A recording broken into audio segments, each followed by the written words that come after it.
ES Hoje, a gente te conecta com a notícia.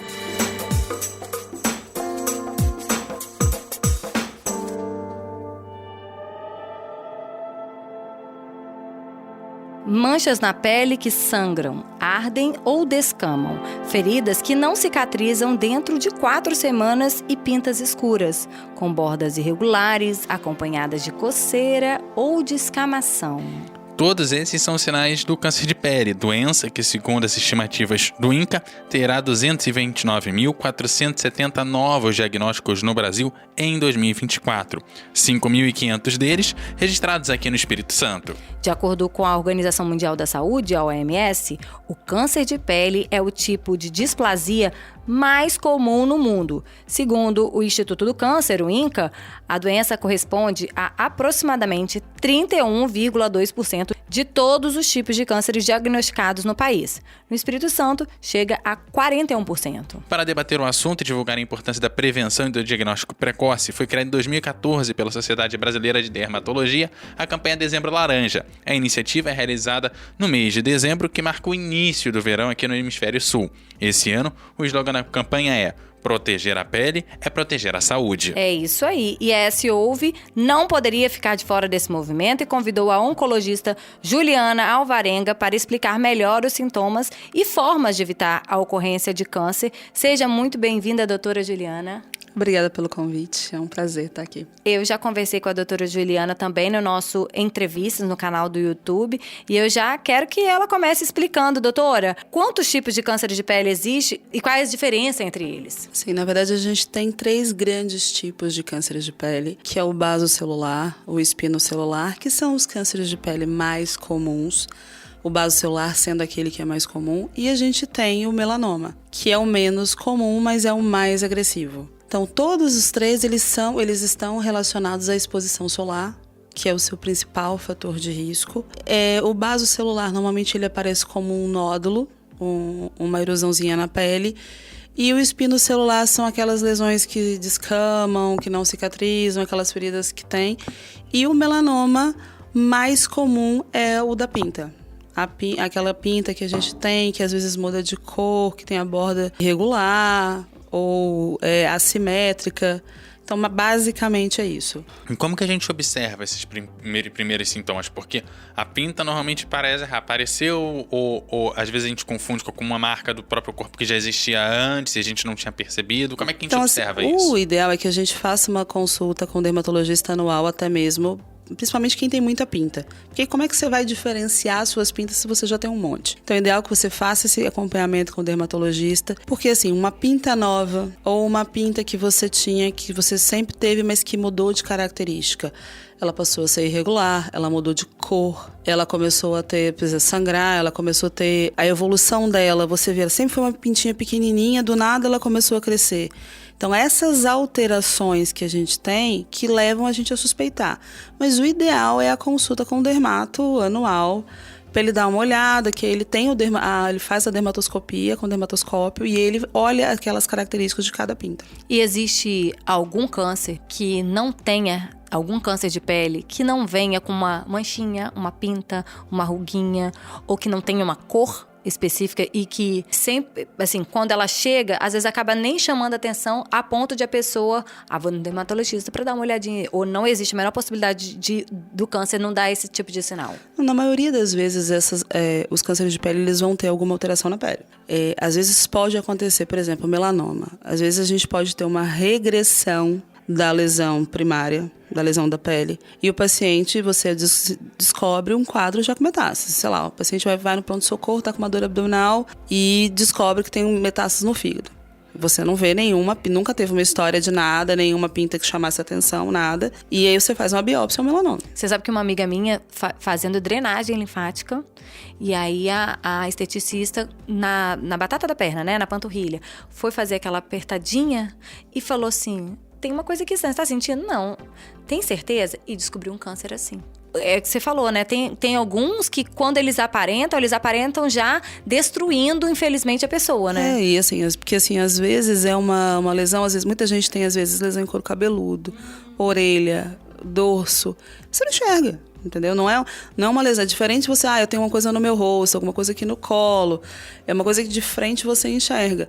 Tanto que, às vezes, um dos trabalhos que a Sociedade Brasileira de Dermato faz, a gente orienta manicure, cabeleireiro, porque eles olham regiões que, às vezes, a pessoa não tem contato. Então, assim, quando ele estiver olhando, lavando o cabelo, mexendo no cabelo do cliente, para que ele dê uma olhadinha, faça uma análise ali no olho a olho e fala assim, olha, tem alguma coisa aqui que eu acho que vale a pena você ir.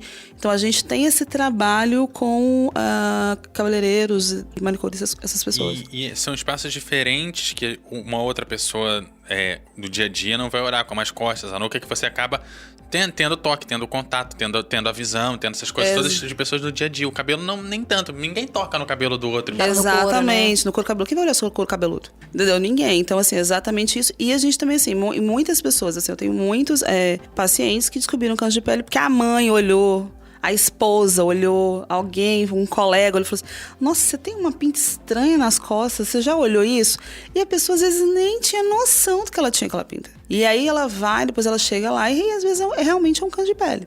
E é por isso também, assim, é claro que a gente tá falando do câncer de pele, do Dezembro Laranja, que é uma campanha, e eu costumo brincar, né, na nossa aqui na redação. O ano é quase um arco-íris, todos os meses tem uma cor por conta de campanhas, e talvez valha nesse mês você ficar atento ou de se programar. Uma vez por ano eu preciso de um dermatologista, não é pra cuidar de estética, é pra falar, olha pra mim, do meu couro cabeludo até a sola do meu pé, só pra ficar bem, é aquela consulta preventiva, porque prevenção é muito melhor do que tratar, exatamente. Até porque tudo pode ter tratamento, mas nem tudo tem cura. Exatamente. Então, assim, a gente precisa prevenir. E assim, o câncer de pele, ele tem como ser prevenido com exposição solar protegida. Se proteger do sol. Então, assim, é uma forma que, assim, passar protetor solar, às vezes a gente... Por exemplo, dia nublado hoje tá nublado em Vitória. Mas aí as pessoas, tá nublado, não tem problema, não preciso passar protetor solar. E precisa, porque o raio UVA e UVB passa a nuvem. Então, a gente tem que passar protetor solar todo dia. E assim, é lógico que essa radiação de computador, ela é muito menor de luz visível. Mas, assim... Todo mundo, você tá exposto à luz solar toda hora. É a luz solar que é o problema. As outras não. Isso, você tá exposto à luz da janela. Às vezes eu trabalho aonde? Trabalho do lado de uma janela, que fica ali com o solzão na minha cara.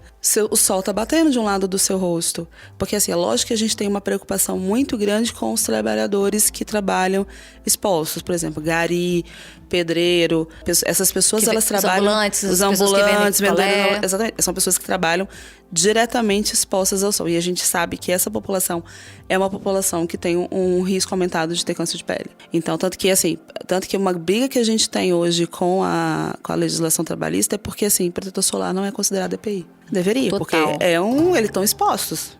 Entendeu? Então, assim, deveria ser considerado.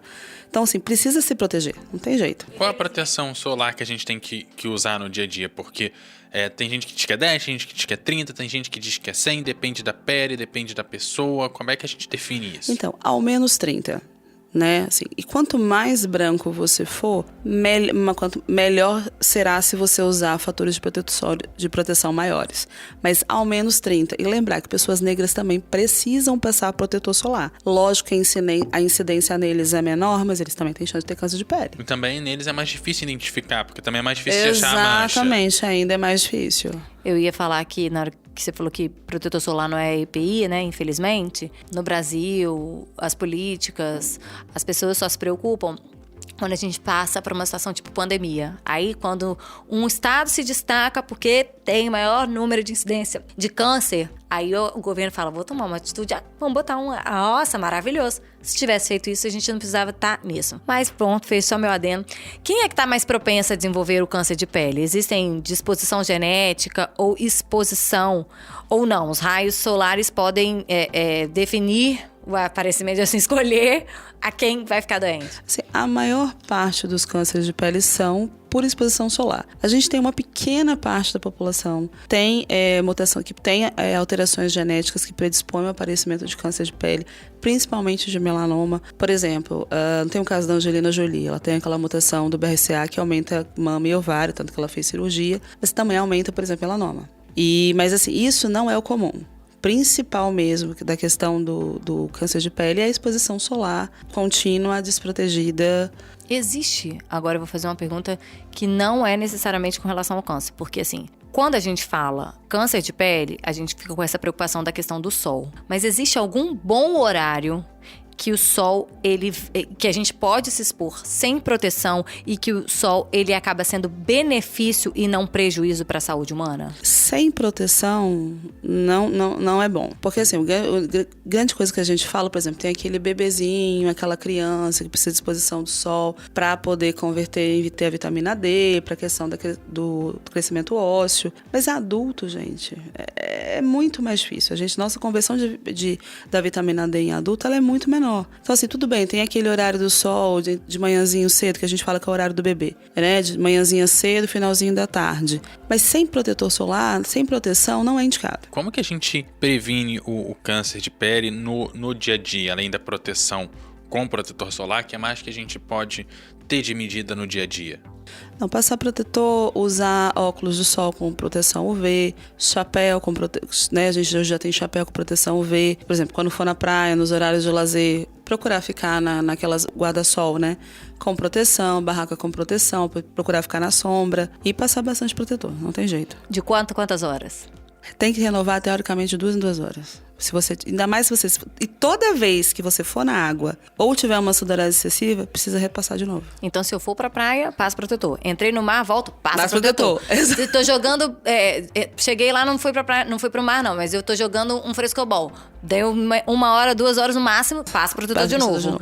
Entendi. Como é que a gente lida nisso com criança, nesse monte de proteção? Porque a criança ela quer ficar solta e não pode virar algo chato pra criança também. Então, mas aí você vai gente, chamar... Mas mãe é chato, mãe é chato. Mas olha só, você tem que se preocupar, na verdade, em proteger a criança. Em ser chato, não. Por exemplo, exatamente, quer fazer uma coisa rápida, pega aquele spray que é rapidinho e passa, entendeu? Mas não vai deixar. Porque minha mãe é chata de ficar botando protetor solar. Ela é chata, você não vai ter câncer de pele. Esse câncer solar precoce é o adulto que vai ter câncer de pele, que vai ter melanoma. Pra ver se meu filho, quando você estiver com 30 anos, você vai me agradecer. Deixa idoso também, mesma coisa. Nossa, meu filho tá muito chato, agora ele tá me tratando como filho dele, não como mãe. Tá bom, mãe, mas eu tô cuidando de você, é isso. Não se preocupe em ser chato, não. Jornalista, pai e mãe, não tem preocupação em ser chato. A gente tem que ser insistente porque a gente precisa do resultado bom no final. Exatamente. E na educação é isso aí mesmo. Agora, doutora... Nesse dezembro laranja, eu acho que é importante a gente falar de evitar o câncer, das pessoas estarem preocupadas em atentas à prevenção, mas a gente não pode esquecer de falar sobre... Pronto, identifiquei. Porque falou câncer, a pessoa parece que ela já está recebendo o atestado de óbito. E o câncer de pele mata, não necessariamente. Fala um pouquinho disso pra gente. Se você for pensar assim, nos últimos 12 anos, a gente mudou a história do câncer de pele. Porque assim, principalmente assim, o melanoma que é o câncer mais agressivo. Antes, melanoma realmente era uma sentença de morte. Hoje, a gente está curando os pacientes, porque a gente teve a imunoterapia, ela começou a imunoterapia com os casos para os pacientes de melanoma. E assim, a gente já vi paciente que tinha até metástase na cabeça e o paciente curou. Então assim, a gente evoluiu muito no tratamento dos cânceres de pele. Assim, baso e espino celular, que são aqueles que são mais comuns, eles são menos agressivos. Mas mesmo para eles hoje, a gente já tem tratamentos também que são modernos. Normalmente o baso e espino celular, a gente faz tratamentos locais, você tira e está resolvido. Quando você fala de tratamento local, tira e resolve, mesmo. É no próprio consultório sem passar por radioterapia, quimioterapia, Sim, essas coisas mais pesadas. Você pode fazer tratamentos tópicos. Tratamento, por exemplo, ou com gelo, ou fazer o que a gente fala que queimar a lesão. Mas isso tem que ser avaliado pelo dermato, por favor. Isso não se faz com façam isso em casa. Exatamente. Se ser feito com dermatologista, lesões mais superficiais, a gente pode fazer uso de quimioterápico tópico. É um trabalho do oncologista com o dermato. Essas lesões superficiais, o dermato que cuida. Ele cuida, ele passa e aí se tiver alguma lesão, ou senão você pode fazer uma retirada cirúrgica dessa lesão. Se tiver alguma lesão mais complicada, que não dá para tirar, aí normalmente vem pra gente e o paciente faz imunoterapia. O melanoma, o melanoma a gente tem que entrar 100% dos casos. Porque assim, o melanoma a gente precisa fazer a retirada da lesão, aí a gente tem que ter cuidado com borda, precisa fazer às vezes pesquisa de linfonodo, que são essas línguas que a gente tem embaixo do braço. Os pacientes hoje a gente tem indicação de fazer imunoterapia adjuvante, que é a imunoterapia que é, no caso, preventiva.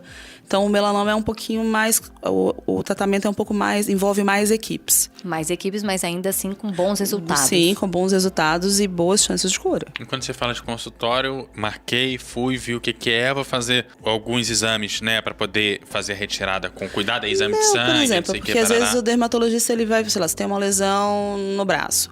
Ele olha aquela lesão, ele vê, isso aqui é uma ceratose actínica, que é uma lesão que pode evoluir para um câncer, ou é um vaso celular superficial, alguma coisa que eu consigo tratar na hora. Ali ele pode passar para casa para você passar quimioterápico tópico, que é o Imic Mode.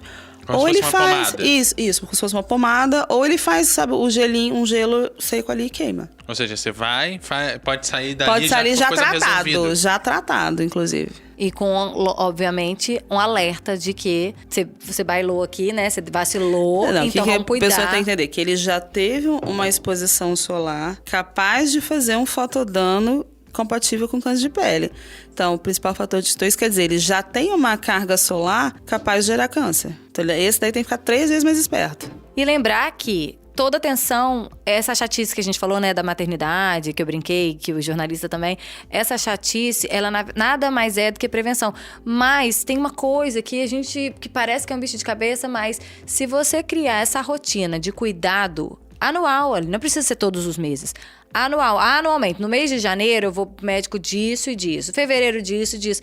Você vai fazendo a prevenção e os resultados vão sendo o quê? Sobrevida, vida melhor, identificar um problema quando ele está iniciado, porque, né, doutora? Quando identifica essa pinta, tá começando a nascer, vamos ficar de olho nela. Às vezes ela tá querendo dizer alguma coisa, mas não disse ainda. E aí a doutora fala, então mês que vem você volta. Ou seja, o cara viu no início, o profissional da saúde viu no início, não é isso? Não, exatamente, porque assim, todo câncer, não só o câncer de pele, quando diagnosticado nas fases iniciais, ele tem maiores chances de cura e maiores chances dele receber um tratamento menos agressivo. E quanto mais inicial a lesão, menor é o risco dessa lesão ter uma recidiva, menos agressivo você. Vou fazer uma cirurgia menor, às vezes só a cirurgia vai ser suficiente para poder tratar.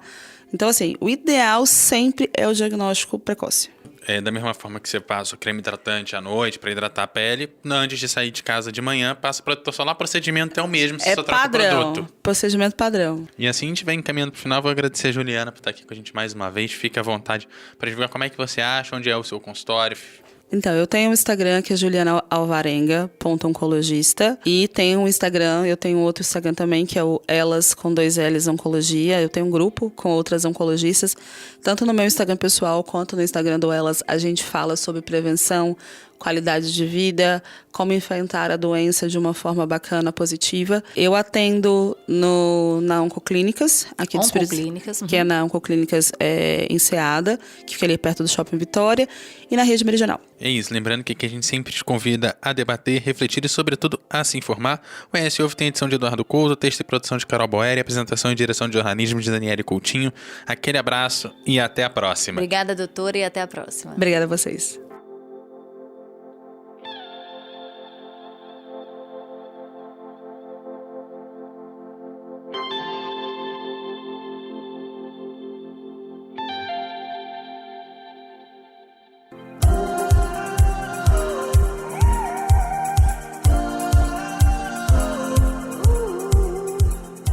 Deixe seus comentários no eshoje.com.br. É lá que você se mantém informado toda semana. E nos siga nas redes sociais com @eshoje e no nosso canal do YouTube.